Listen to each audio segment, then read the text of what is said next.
Shri M was born Mumtaz Ali on November 6, 1949 in Thiruvananthapuram. His formational journey from a young boy to a living yogi is an inspirational story of single-minded discipline and dedication. At the age of 19, irresistibly drawn to the snow-clad Himalayas, Shri M embarked on his journey to seek a true master, Maheshwar Nath Babaji, a senior disciple of Sri Guru Babaji. He took Shri M under his tutelage and initiated him into the Nath tradition. For 3.5 years, Shri M lived and traveled extensively through the Himalayas with him. What he learned from Maheshwar Nath Babaji transformed his consciousness. Shri M established the Satsang Foundation 20 years ago as a meeting point for spiritual seekers of all persuasions. To spread the message of peace and harmony, Shri M also led the Walk of Hope in 2016 from Kanyakumari to Kashmir, spanning 15 months and 7,500 kilometers across 11 states of India. Shri M's autobiography, Apprentice to a Himalayan Master, a Yogi's Autobiography, was published in 2011.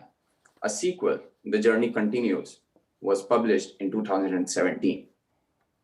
Shri M has also authored several texts on the Upanishads, on meditation, and a novel, Shunya. As a keynote speaker, Shri M has been invited to many institutions like the World Health Organization, United Nations Office in Switzerland, World Bank in the United States of America, and the Indian Institute of Science, Bangalore. Among the many awards and honors he has received for his contribution to society, Shri M was conferred with the Padma Bhushan in January 2020, one of the highest civilian awards of India, for the distinguished service of high order in spirituality. I now humbly request Shri M to illumine us all on the truly important topic of meditation, techniques, and effects. Start? Okay. You can hear me clearly? Okay? Yes. So, Namaskar. As usual, before I start the talk, I would chant a small ancient Sanskrit prayer, which is Om Sahana Vavatu Sahanao Bhunaktu Sahaviryam Karavavahai Tejasvinavaditamastu ma Vidvishavahai. Om Shanti Shanti Shanti. Thank you for welcoming me. What's your name? Sorry. My name is Asim Shri M. Asim. Asim Thank you, Asim. Yes. So, I'm very happy to address this Purdue University students, especially those belonging to the Hindu YUVA organization, that means Hindu youth. So, before we start, go into this, I must tell you that this word Hindu comes from, people say it comes from Sindhu and this and that, but on the banks of the river Sindhu. But it first came into vogue when the Arabs who came here, who called this place, they have been trading with this country, Bharat. Bharat is the real name. Bharatiya is what you call a Hindu. Named this place Al-Hind, or a place where the people of this country were called Hindi, which not the language Hindi. Hindi means people who belong to Hind, which is India, Bharat. Now, therefore, I believe that whoever is born in this country, who has a passport and an Aadhaar card belonging to this country, is by necessity from Al-Hind, therefore a Hindu. You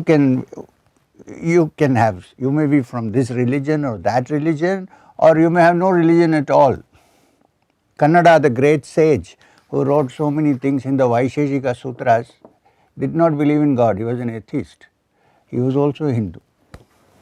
So you see, so it's a word that represents people who are from one geographical locality, at least who have their origins, who live here. So that's what it is. So if somebody goes to Hajj and Muslim from India, and if they say, oh, you're a Hindu Muslim, there's no need to get upset. What the Arab means is you're from Al-Hind, and you should be proud of being from Al-Hind, as the Arab is proud of being an Arab first and foremost. So, with this note, I start the talk.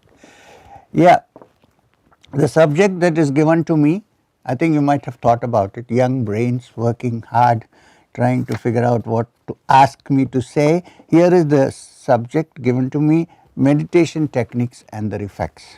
So, I have 40 minutes and then we have a interaction, right? Yeah. So, meditation. So we are talking about meditation techniques. So let me take the word meditation first before going into technique. Meditation.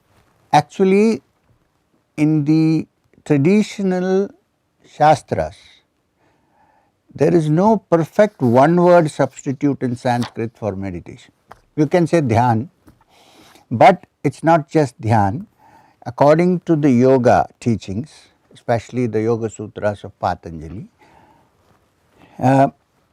what we mean by the word meditation in English or meditation in another language, Western language, actually is 3 words put together, which is dharana, dhyana and samadhi. In the Ashtanga Yoga, which has 8 angas, which means 8 parts of the Yoga Sutras of Patanjali, it is yama, niyama, asana, pranayama, pratyahara, 5 over then the higher side, which is dharana, dhyana and samadhi. Now, dharana, dhyana and samadhi put together we could call meditation. Although basically what we mean by meditation is the central part, which is dhyana. This is what we mean. In the Greek language, meditation also means to measure, which means meditation. Measure meaning to be able to measure your stature, how divine you are, even though you are a human being. So yoga is the process, as you said when you started the lecture, is derived from the word yuj in Sanskrit, which means to come together, to join together. Perhaps the English word yoke, which join for the cow, for the bullock which goes ploughing, comes from this word yuj, yoke, it yokes together, right. Now, what does it primarily, some wires are coming between my legs. What is the primary meaning of yuj? What is this getting together? Where are we joining together? What the usual explanation, of course, is the individual soul joining the universal soul. Okay, we'll keep it there. Yuj actually means the coming together of human and divine. We all have 2 natures. Well, we also have a third nature, devilish nature, but we generally have the human nature and also the divine nature. Both are in us. When we do good deeds, when we go into deep meditation, when you are compassionate, then the divine is coming into play. When you are just being an ordinary human being and not going to the lower limits, then you are a human being. So, the coming together of the human and the divine. And the divine, according to yoga, is not to be found anywhere outside, but right inside our hearts. When I say heart, I am not talking about the physical organ that pumps blood. I am talking about the core of my being, the core of my consciousness. That is what I mean by a heart, hridaya. Hridaya is the hri, the center from which daya comes, compassion flows. This is hridaya. So, I am talking about that, the core of consciousness. So, to be able to zero in into the core of consciousness, zero in is a good word because according to the Buddhists, the ultimate is called shunya.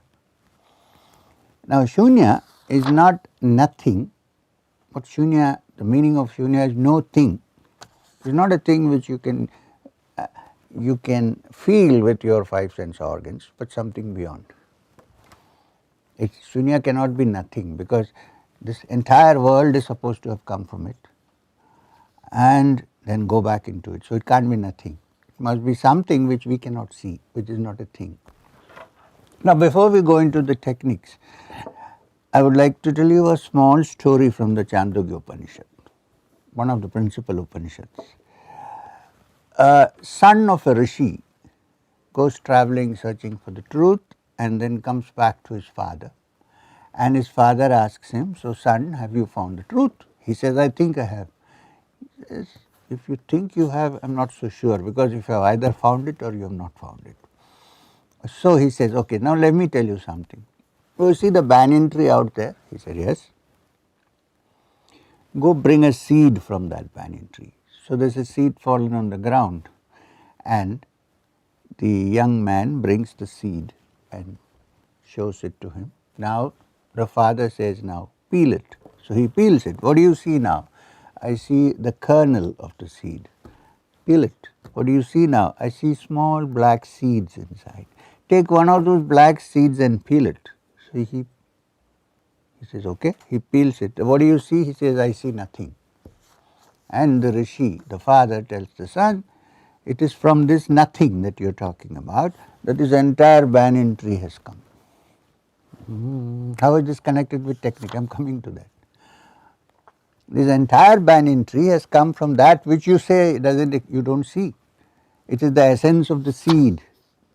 Now the Buddhists chose to call it Shunya, but the Vedantists chose to call it Purna. So therefore the ancient Vedic mantra Purnamada Purnamidam, which means not only is our origin complete, Purna complete, not only is our origin complete, Purnamidam, we are also complete, although we always feel inadequate, incomplete, trying to fulfill our desires because we feel empty. You turn inside and look, and all the fullness of the origin is in us. Reaching that fullness through turning our mind within is the secret of Adhyatmic meditation. But meditation has many other functions. Suppose you are agitated, you can't concentrate, your mind is wandering. There are different sets, different techniques of meditation which you can practice to change that, the mind state. The ultimate aim of meditation is to go deep within, turn around, look inside, and find in the essence of your being the fullness from which this whole universe has come. Which means dehypnotizing, not dehypnotizing yourself. These are not my words. Someone asked Swami Vivekananda if meditation was hypnosis. So he smiled and said, it's not hypnosis, it is dehypnotizing ourselves from the conditioning in which we are and which we are taught we are. To decondition ourselves from the feeling that we are limited little fellows who are born and who will die, to dehypnotize ourselves from this lifelong belief that we are not this but something beyond, which is immortal, which is all pervading, which is blissful, and which is unending. This is the ultimate aim of yoga. So in samadhi, one discovers kaivalya, which means you see that there is only one divine presence on this earth, there are nothing else left, no many, there is only one, and that is also you. As the Upanishads declare, Tattvamasi, you are that. This is the ultimate. However, there are so many other ways and so many techniques of meditation to bring about a calm mind. So let me go to the next simple step called meditation, technique. Everything has a technique. But the technique is used to get out of the technique finally.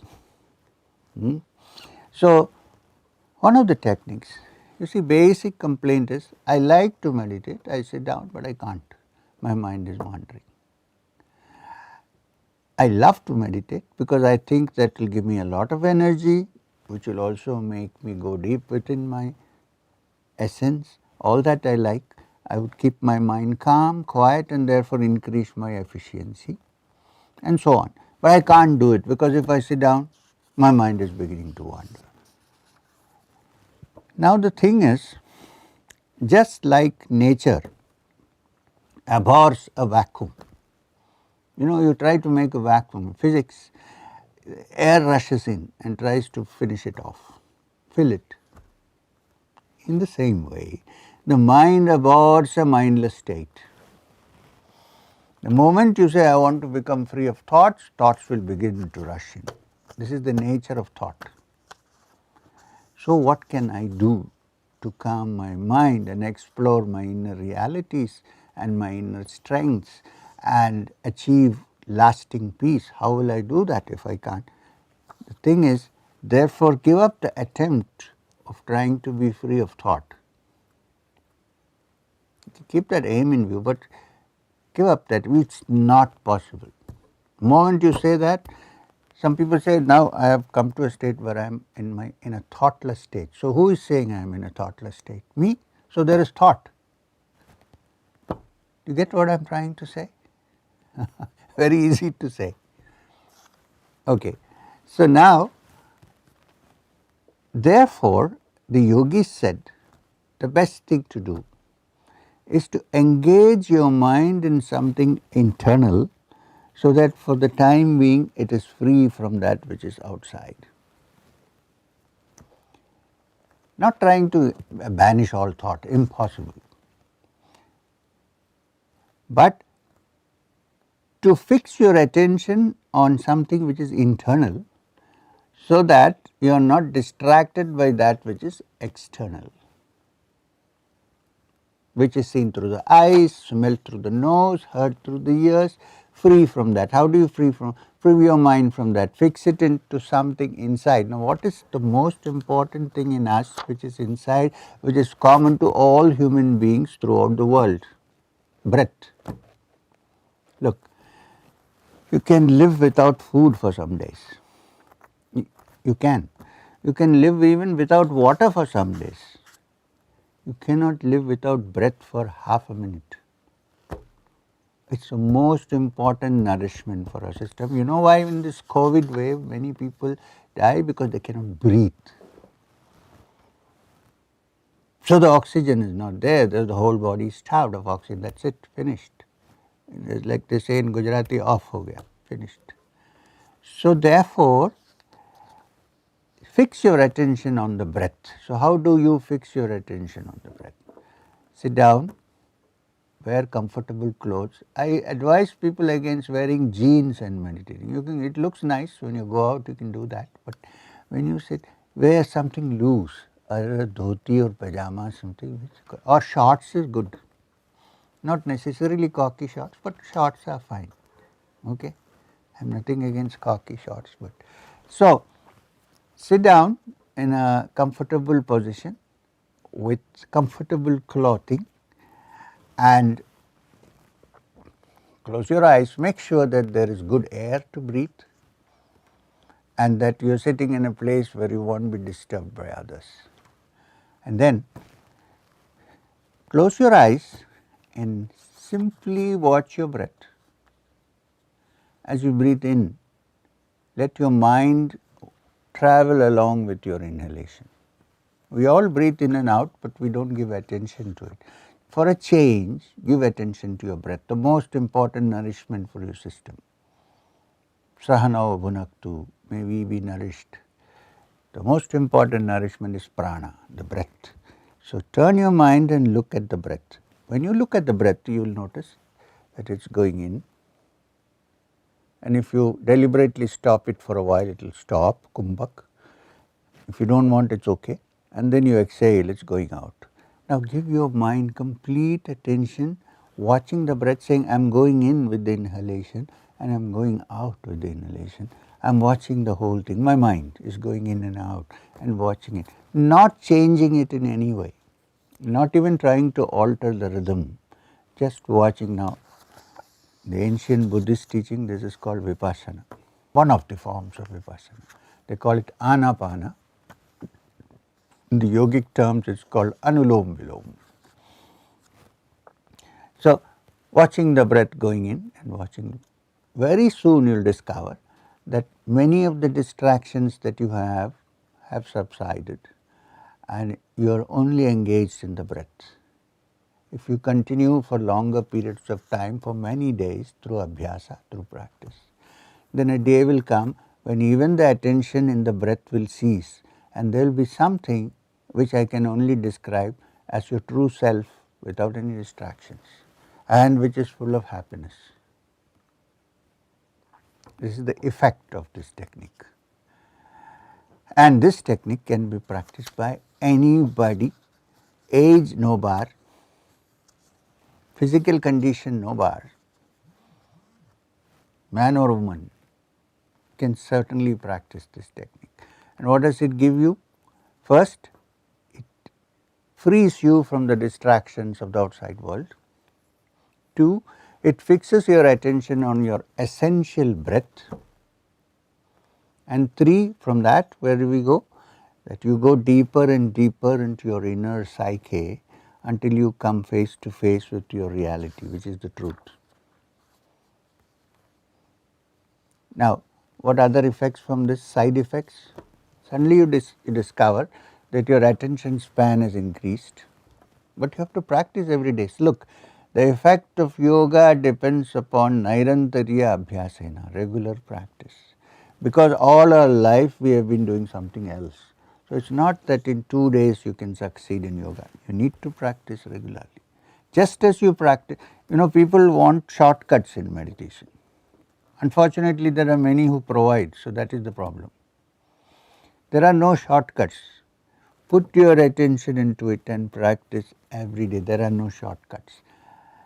Are there any shortcuts except stealing or robbing a bank to make money? No shortcut. And robbing a bank, you know what happens. Nowadays, of course, because of COVID, many of us look like bank robbers, but with our masks. However, it's only by hard work and earn money. In the same way, it is only through hard work that you can get success in yoga, which is why Patanjali said, Nairantarya Abhyasena, regular practice is essential. In 2 days, 4 days, you can't come back and say, oh, nothing is happening, sir, I tried. An artist, how long does it take for an artist to master the art? In the same way, this is such an important and essential thing that you start practicing and you will get the results. Proof of the pudding is in the eating it. In the same way, the proof of yoga is in the effect that you get, which are all positive. Don't think because I am meditating, I will become an introvert, I won't be able to perform on the outside. No. In fact, you can perform with better attention, you can do things in a much better way, and you can multitask. Very important in the modern world. Why? Because you learn the art of pratyahara, which means fixing your attention on something and immediately being able to take it out and fix it on something else. Switching on and switching off is called pratyahara. It's a yogic technique, comes through practice. Okay. Now, even this meditation, simple meditation which I told you, what are the effects? 1, physical health. Be much better. I know this, I can vouch for it. There have been people who have been practicing yoga for many years. They handled this situation which we went through, we are still going through in a way, in a much better way than those who didn't or those who don't. Also partly because they know how to breathe, maybe. But apart from that, the courage that is built up by understanding that there is an element in us which is divine. So, this is one of the techniques. Now, there are several techniques of meditation, of which I am going to explain one more. We call this Om meditation, meditation on the pranava. How do we go about meditation on the pranava? What does it do? I will tell you later, but how do we go about it? You start with the practice of a very effective yogic technique called the Brahmari. Have you sat sometimes and heard the bumblebee outside your window? It makes that peculiar humming noise. The other day somebody was saying, hum your way to health. it makes a lot of noise outside.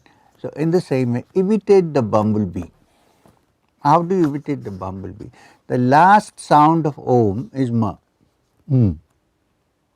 Even those who don't want to say Om, say that if you ask them something, are you keeping well? You can't escape Om. Whether you want to throw it out, you cannot do it. And what is the most common sound that you hear when you go to a place where people are convalescing from a disease? Common sound, built-in system automatically. What is it?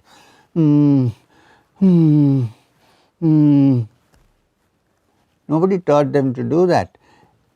The brain knows that this sound will bring about faster recovery and freedom from fear and pain.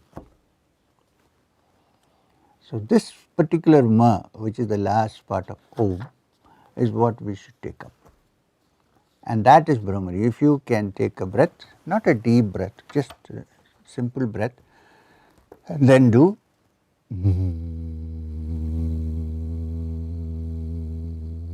If you really want to imitate the bumblebee, you can also make. You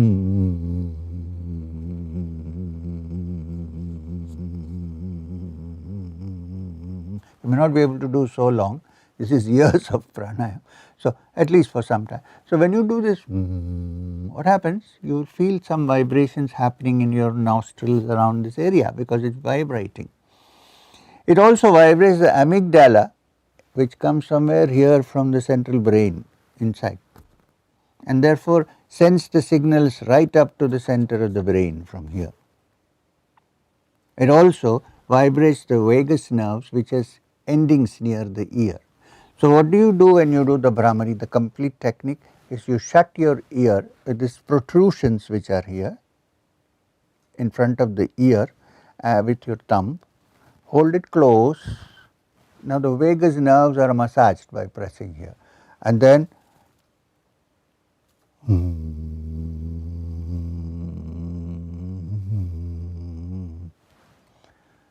you do this, eyes closed.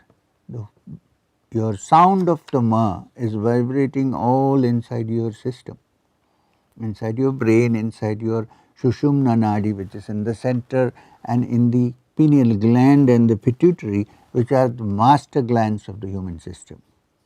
These get activated properly.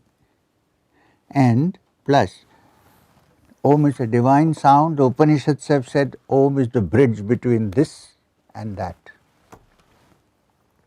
So, the first effect you feel when you do the Brahmari is everything calms down. There is a beautiful vibration going on inside, a humming. You begin to enjoy it. It is a wonderful enjoyment, inner enjoyment, bliss, ananda. And you go on doing this again and again, and then stop. Take your hands down, sit quietly, fix your attention in the middle of the eyebrows. You don't have to physically turn your eyebrows and take it here. If you do that every day, you might get cross-eyed. With your mind, fix your attention here. And while you are doing the Brahmari itself, fix your attention here. How do you fix your attention? You use your nail and knock a few times. Ladies, be careful if you have long nails, but knock. And then fix your attention on this little pain that happens and do Brahmari.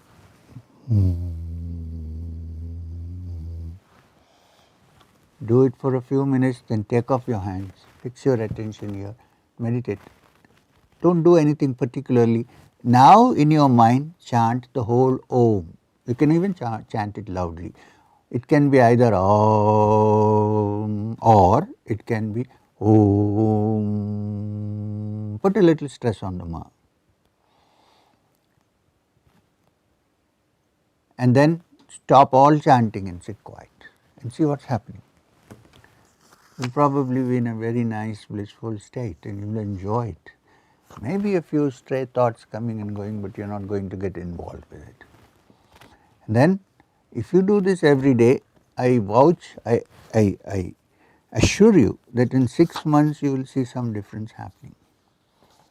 Look, don't worry, I'm not going to ask you for a check for this teaching. Please don't worry.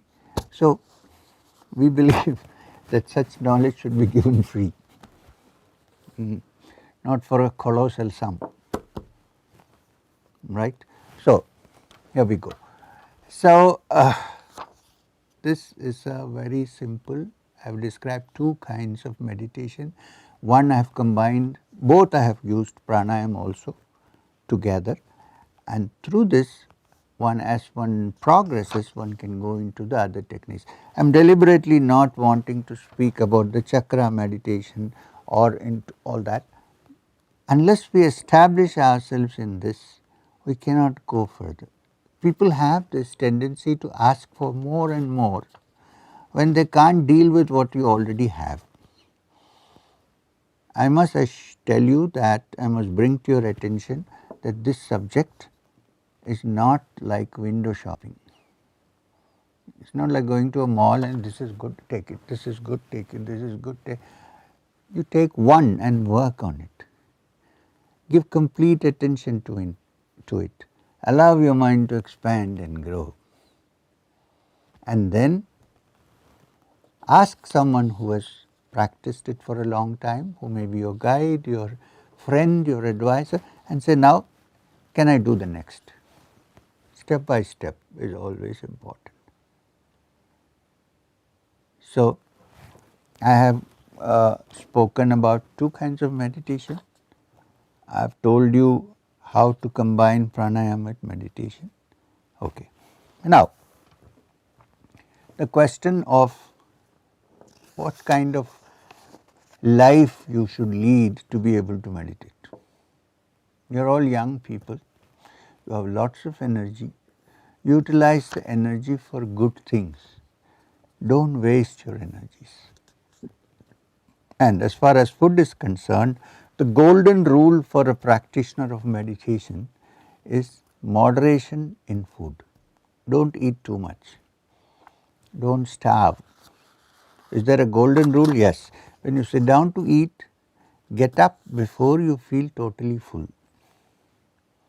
Before the first burp comes, get up. Leave some place for water and leave some place for air. 3/4, half your stomach, fill it with food, leave 1/4 for water and 1/4 for air. This is Ayurvedic. Since we are on the subject, there is so much talk about Ayurveda these days and it is in some way linked with yogic practices. I want to point out that Ayurveda is not a system of medicine. It's not as if you buy Himalayan drugs, you can get Ayurvedic tablets in bottles today. That is not Ayurveda. I mean, it's okay, you get some relief, but Ayurveda is actually Ayurveda, which means the science of life. So, how you lead your life is very important if the medicine has to be effective. Any Ayurvedic, it's not like you pop a pill in like allopathic medicine, you pop, well, I must say that if you have a headache, there is nothing better than a crocin temporarily. I am not against that. However, Ayurveda is a science of life which goes to the root and tries to treat the root of the problem, not just the symptoms externally. Although sometimes it is necessary to treat the symptoms, like if you have a terrible headache, you cannot do any work, so it is good to have some temporary relief. Since you are young people, you are intellectually developing, now you are in a university, I must say this. Karl Marx said, religion is the opiate of the masses.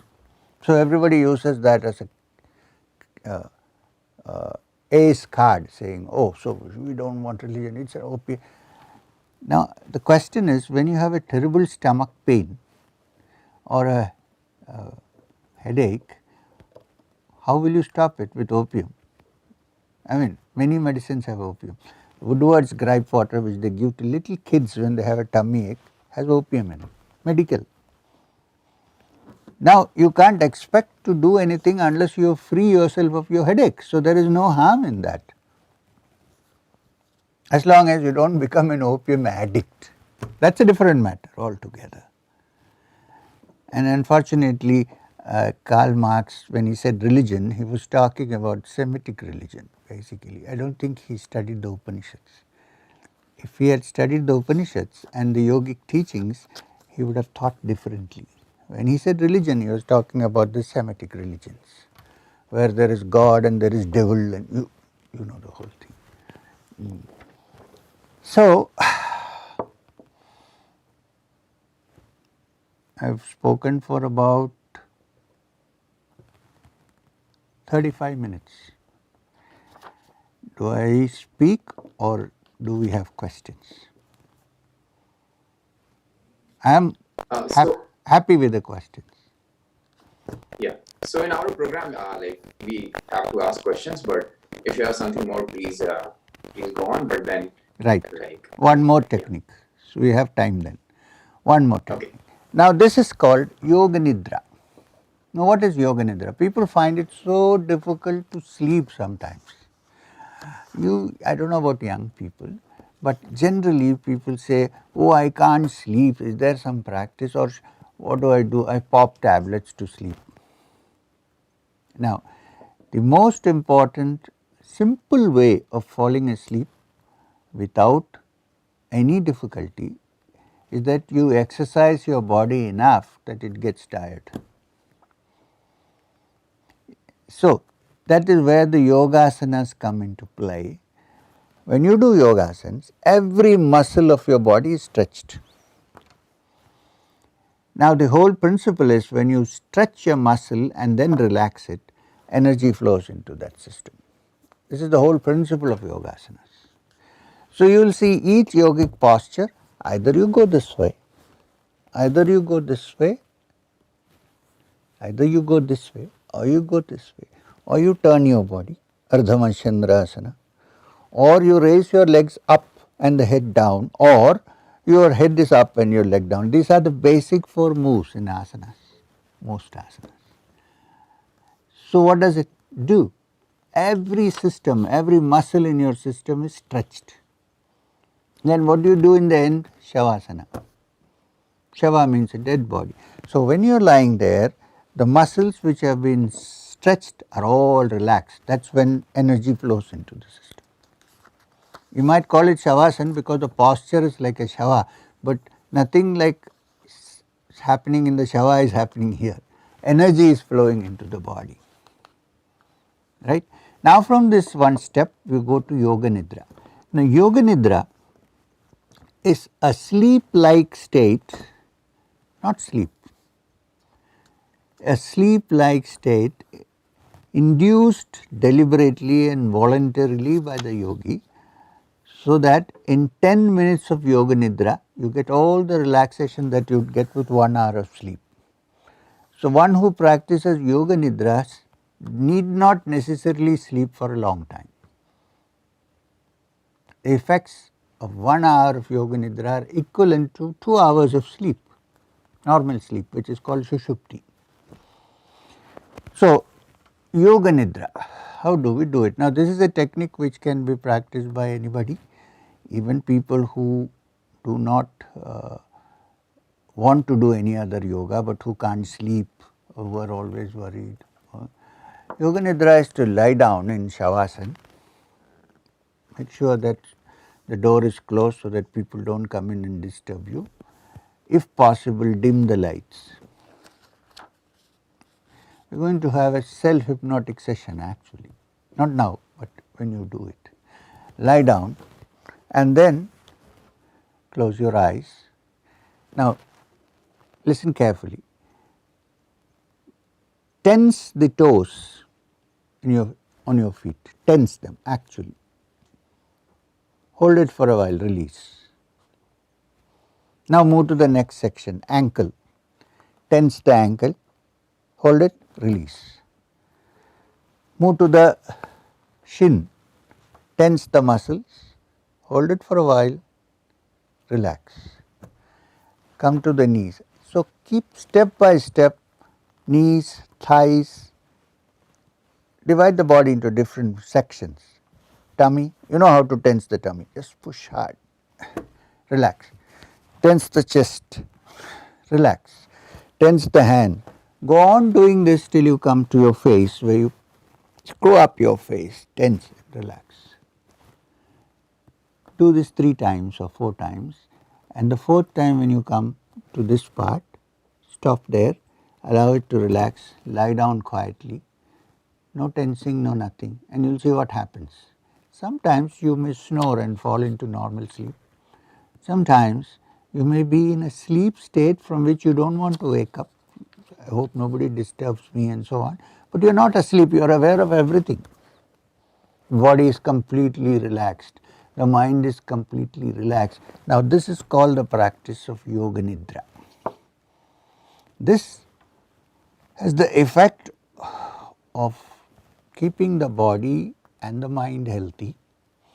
As far as the body is concerned, all tensions are removed through constant practice. And people who have diabetes, people who have various other ailments derive great benefit by practicing Yoga Nidra. Because much of the heart problems and even sugar, unless it is by birth or hereditary, I am talking about sugar, is generally because of a tense mind.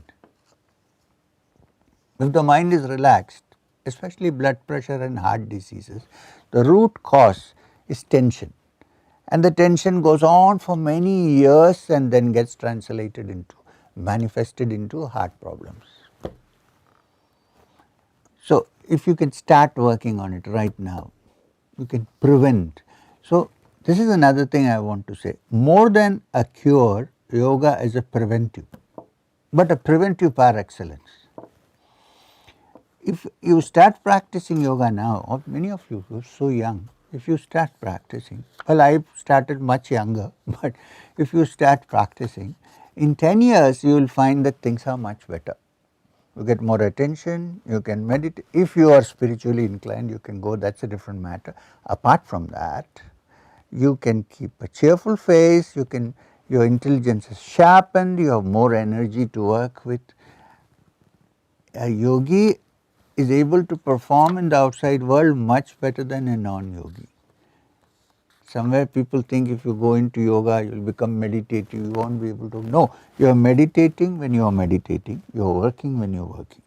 With complete attention and energy. This is yoga. This is exactly what Krishna is trying to make Arjuna understand.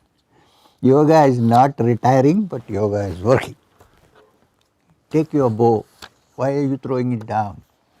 Face your enemy. Remember that every chapter of the Gita is called a yoga. Starting with Arjuna Vishada Yoga till Sannyasa Yoga, every chapter is called a yoga. So yoga is not merely techniques.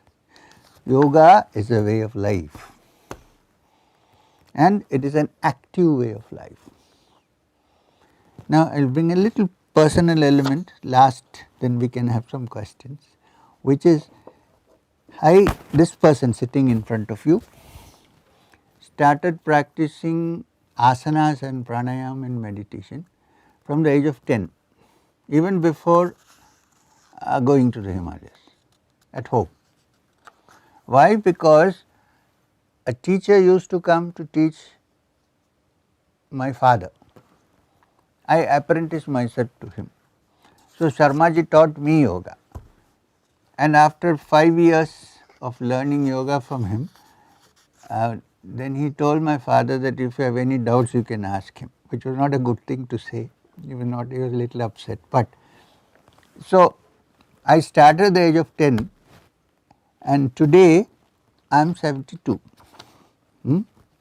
Hair is grey, of course, but nothing else is grey here. Everything is black. I mean, when I say black, it's not grey, that's what I mean. The mind is active, the body is active, the brain is active, and the mind is settled in the inner reality. And if I can do it, you can do it. This is what I wanted to tell you before you start asking, oh, you did it, what about it? No. You can also do it, but the rate of development may differ due to various reasons. Who knows, there may be a hidden yogi among you who suddenly do it faster than I did. Who knows? I don't know. Leave it open. Huh? So that's what it is. So today I am sitting before you in Madanapalle. This is our headquarters. I am sitting in our dedicated recording studio because from COVID times I have been doing online most of the time. So I thought let's have somewhere where we can do this. And believe me, it has helped many people in many ways. So there we are. Thank you very much once again.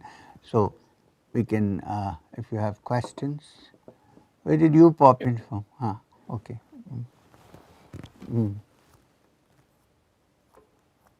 So whoever have questions, please raise their hand and then they can unmute and ask Shri M the questions, or they can even send it in the chat. One by one. Yeah, one by one. Yeah, of course.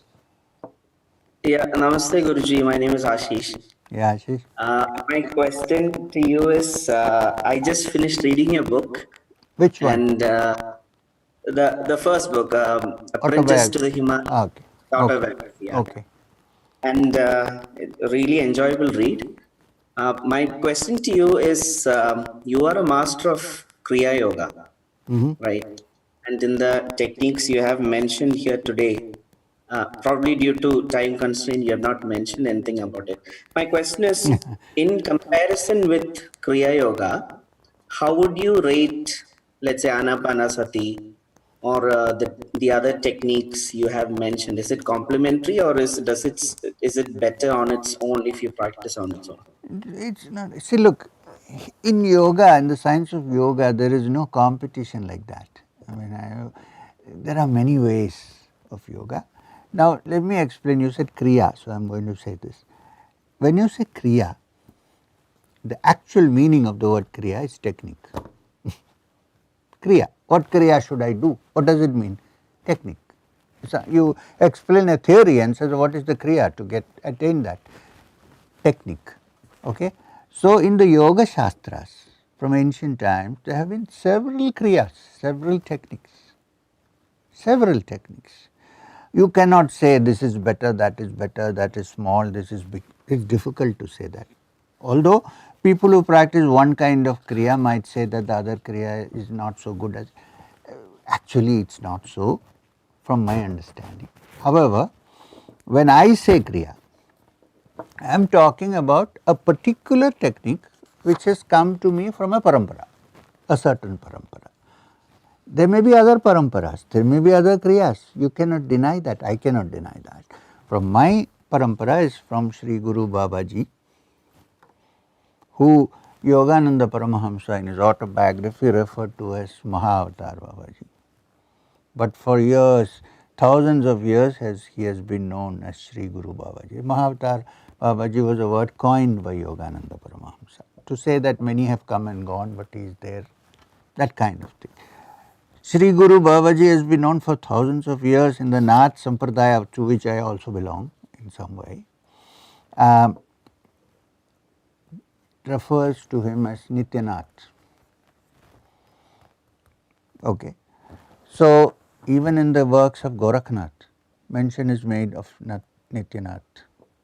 Namo Nityanathaya.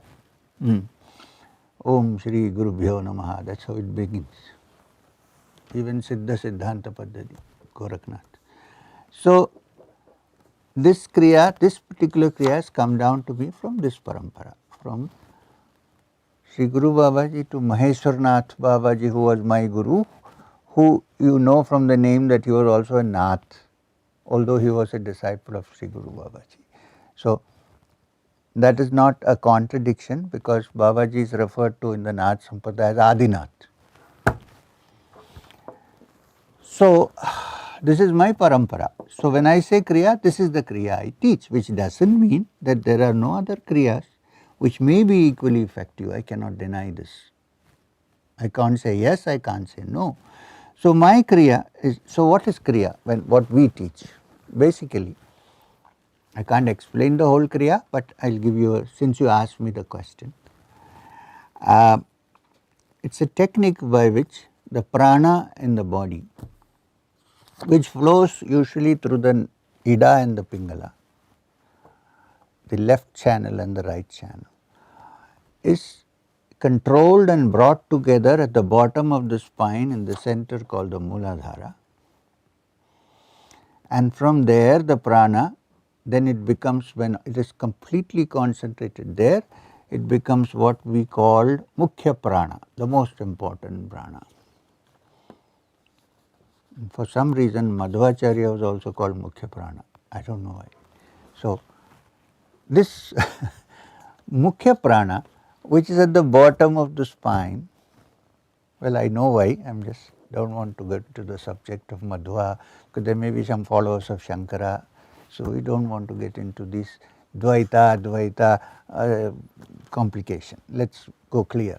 So this Mukhya Prana, which is in the Muladhara, is then through the practice of Kriya Pranayam, it's a special pranayam. Those who have taken Kriya will know this. To take it up the spine through the different centers called the chakras till it reaches the Sahasrara. When it reaches the Sahasrara, the energy, I am deliberately avoiding the use of the word which is commonly bandied about, Kundalini, because now according to some magazines you can arouse your Kundalini for $6,000 in 1 hour. I don't deal with that, so I don't know. So anyway, so this energy, which I call Mukhya Prana, is taken up through the spine from the Muladhara, through the different chakras till it enters the Sahasrara. When it enters the Sahasrara, the Shakti and the Shivam, which is our true identity, Chidananda Rupa, Shivoham, Shivoham, I am of the essence of bliss and awareness, I am Shivam, I am Shivam. This becomes a practical realization for the yogi. So he has ascended from the gross element to the subtler and the subtler and the subtler, and ultimately gone to the essence of reality, which is, the yogis think, is in the Sahasrara. 1 second please. I will call you in 10 minutes. I am recording, okay? Bye. Sorry. Some emergency, people say, my breath is not working, what do you do? So, so this is Kriya Yoga, and when it happens, you are no longer an ordinary, you are a multidimensional being then. You begin to understand things which you normally would not, because certain centers have opened up in the system. So this is all I can say about Kriya right now. And believe me, it can be practiced by anybody. There are a couple of rules to be followed. One, but I don't believe it can be taught through correspondence.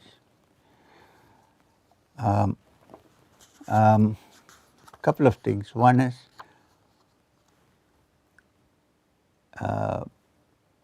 you should try as much as possible to be truthful in your life. Not easy nowadays. Try. If you fully succeed 100%, then you don't have to do Kriya, you already reached. At least try to be as truthful as possible. Then try as much as possible not to cause injury to other living beings. And when I say other living beings, please include human beings also. And third, practice regularly.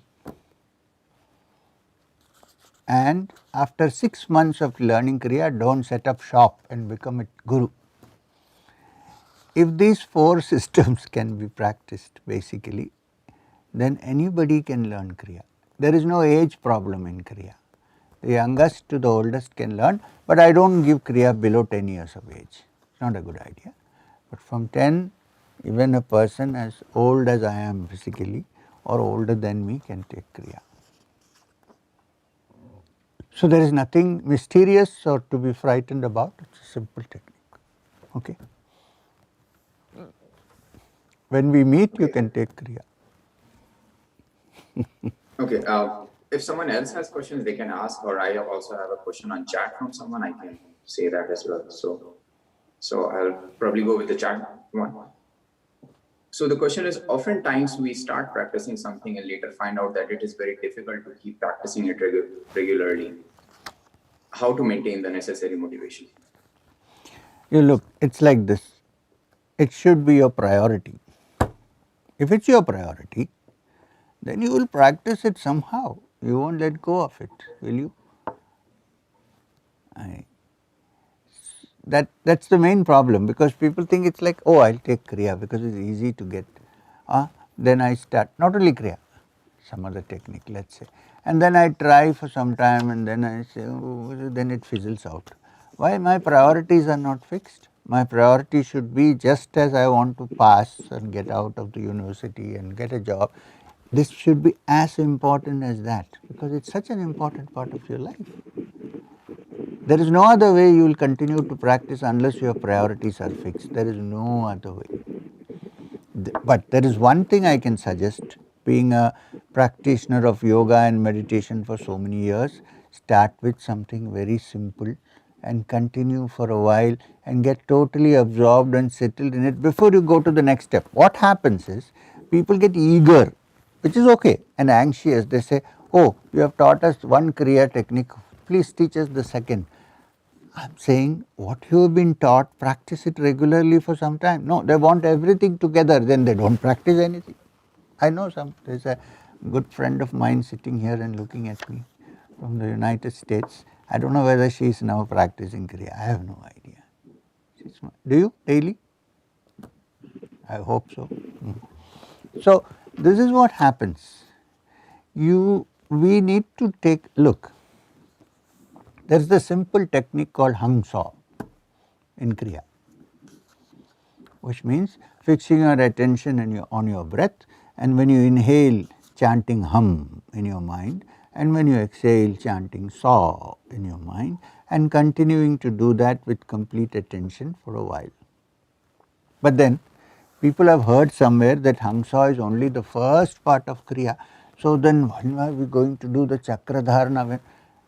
Can we do what is given to you for at least 1 year and go to the next? That is a better way of doing it. Then you will not lose interest in it, I assure you, because then you will begin to feel the enjoyment and the advantages of that one technique. And then when you go to the next, you will combine it with that. Otherwise you take so many things, you don't know how to handle it.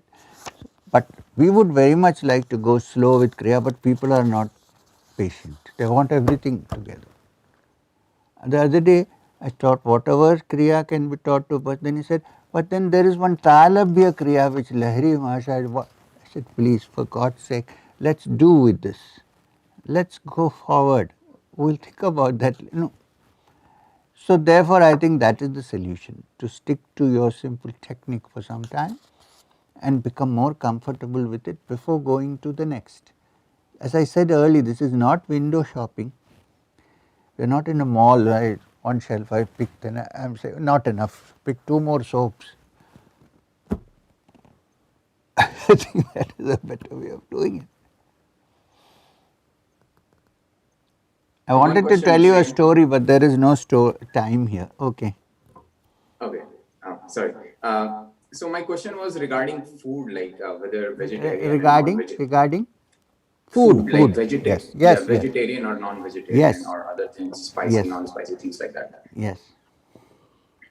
Okay. So let me put it this way. I prefer vegetarian food. I have been a vegetarian for a long time. I see no health problems with that. I am enjoying it, but that doesn't mean vegetable, I eat boiled vegetables. No. I live in Andhra Pradesh. I have learned to appreciate good spicy Andhra food.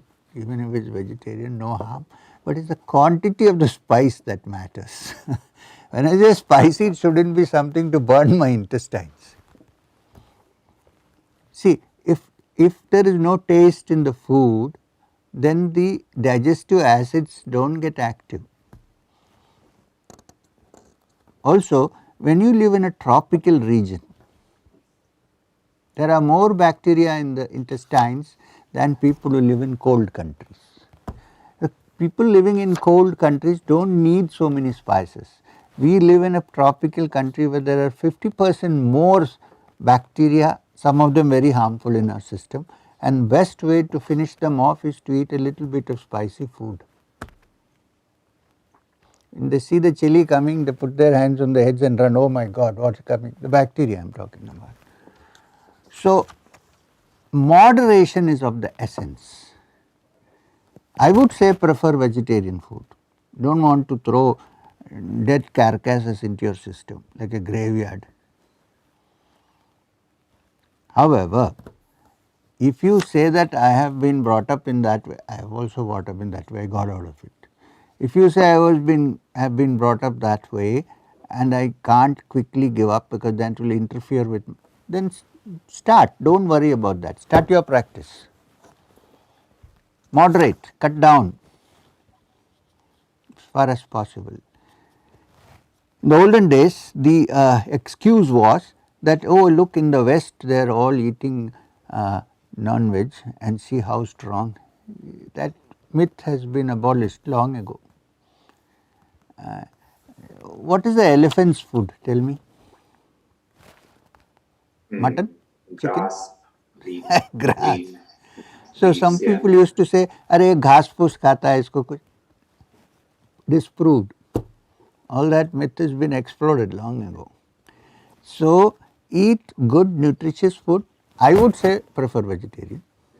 If you are still a non-vegetarian or if you are eating eggs, if I say you have to stop all this, become vegetarian, otherwise you can't practice, you will not meditate.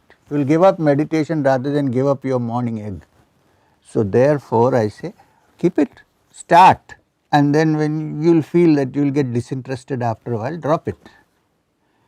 And the most important thing about food is moderation. And the moment you feel deeply that you can survive and eat nutritious food even without causing injury to animals, the moment you feel that strongly, become a vegetarian. Till then I won't ask you to do that. But get rid of the myth that vegetarian food is not nutritious, it is not good for you and all that. And I am also not one for this vegan nonsense. I drink milk. For thousands of years the rishis have been drinking milk. They can't be fools.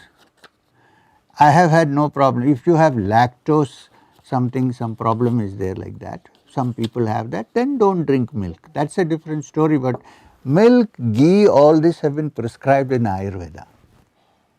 They are part of the system. So there is moderation. When I say eat ghee, it doesn't mean every day I have to eat 5 spoons of ghee. Now there is the problem.